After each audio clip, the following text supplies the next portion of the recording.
TYT would like to thank Squarespace for making possible our coverage of the 2017 Oslo Freedom Forum. Whether you need a website, a domain, or an online store, make your next move with Squarespace. You can start your free trial at squarespace.com/TYT, and you'll get 10% off your first purchase. Right now, we're in Norway, and we would be remiss if we didn't cover some Norwegian news. But we do have to also accept that Norway is a very different sort of country than the US. Yes. Most of those ways are good. Yeah, I really can't complain. I So could far now, totally based on our live here. experience. Yeah, I think I've been to all of the Scandinavian countries at this point on vacation, so I'm pretty much an expert. Yeah. After staying at Airbnbs in all of them. You've lived real life. Yeah, so I'm an Yeah. expert. No, I mean, every time I come here, I'm just kind of like, I kind of see why this Scandinavian model is trotted out in every single country, from every single party, kind of, all over, especially the developed world, or the Western world. I mean, it's a different kind of socialism. Yes. It's its own brand of socialism. And I've read reams of criticism about, it's because it's ethnically homogenous. No, it's not. Like statistically, it's becoming less and less so, and then they'll point to any sort of like riots or protests or issues in Sweden that there's been recently. That's not even the Trump thing.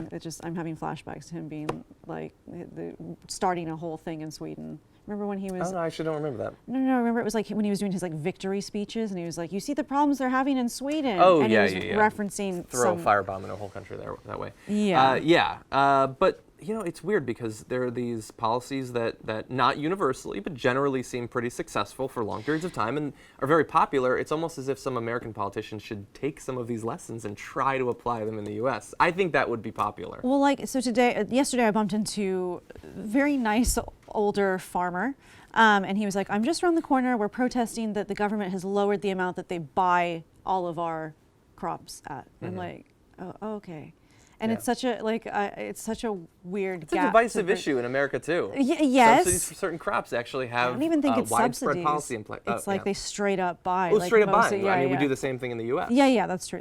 Some would say American obesity actually can be tied into that in a strong way. Yeah, but I mean, the general idea, there are people that have done PhDs on this. There are people that spend their entire lives studying the Nordic model or whatever.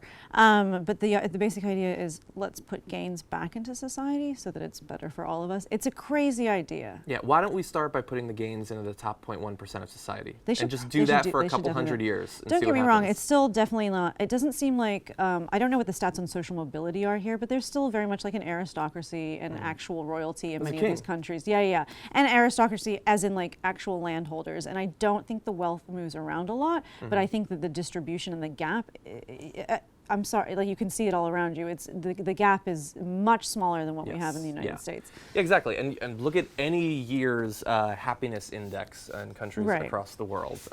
There's the American dream, and there are other countries' dreams which are different. They seem to be enjoying their dreams in a lot of cases. But we wanted to give you an idea of what it's like in Norway. It's a very scientific. What's that? I was going to say, this is definitely a scientific way to study how nice a place is. As we were walking through the park the other day, there was this pile of steaming horse shit from a police horse, and even that didn't smell bad. Well, then we don't need the rest of It's this, a utopia. Okay? You gave them a shit test, and That's they a passed. metric that I need to know in Yes. every country. So we decided to go beyond just the shit. And we took a snapshot of a leading English language Norwegian news site to give you an idea of the biggest news stories of the day in Norway. And we're going to show you a picture right now. So Norway is considering a Facebook police for its investigation service. I mean, that theoretically could be divisive. That could be going in the wrong direction. But it's the same direction as everybody else. As everybody else in the world, Yeah. and much slower. Let's see, a Norwegian security reassures Bruno Mars concert goers after Manchester attack. So they're stepping up security, but they say that they already have a lot of security to begin with. So that's, I mean, look, that's This is serious. groundbreaking. Yeah. It is. Let's see, Norwegians want a futuristic vacuum train between Oslo and Copenhagen. So that's, they want Elon Musk to come in and hyperloop it up. So I want to be vacuumed from Norway to Sweden. I want to be vacuumed. I also want aspirations for Hyperloops to be one of the 5 biggest news stories in America. Well, I try to make that so on TYT, and I'm often rebuffed. I think that's like an LA thing, especially. You're like, please, I just want Yes. particle. The thing that they have in Star Trek, where you're like, Transporters? You're a nerd. I know what you're talking about. Okay. So, I've seen a transporter or two. Yeah. Let's see. Another piece of news is that Norway is going to be sending additional money in its sort of agricultural exchange program with Portugal. It's one of the biggest news stories. yeah. Let's see. Someone said they didn't consider studying anywhere else before going to a top culinary school in Paris. And Norway is boosting climate change defenses after the Doomsday Seed Vault was flooded recently. Oh yeah, that was So that's interesting. the though. biggest news. And by the way, so you might say, okay, the local, I'm not familiar with that. What about somewhere else? I mean, I looked at multiple places, and at least 3 out of the 5 were the same on all of them. Yeah. And so, I mean, this is Maybe we're this doing is an a disservice attainable to goal. Norway. Maybe, and it's not to say that they don't have serious problems. They of course do, but they have some things up on us, and these are not things that theoretically couldn't be replicated in the United States. So they have the lowest, one of the lowest murder rates in the world. And last year, actually, one of the speakers was a man that survived the Anders Breivik mass shooting. Incredibly moving.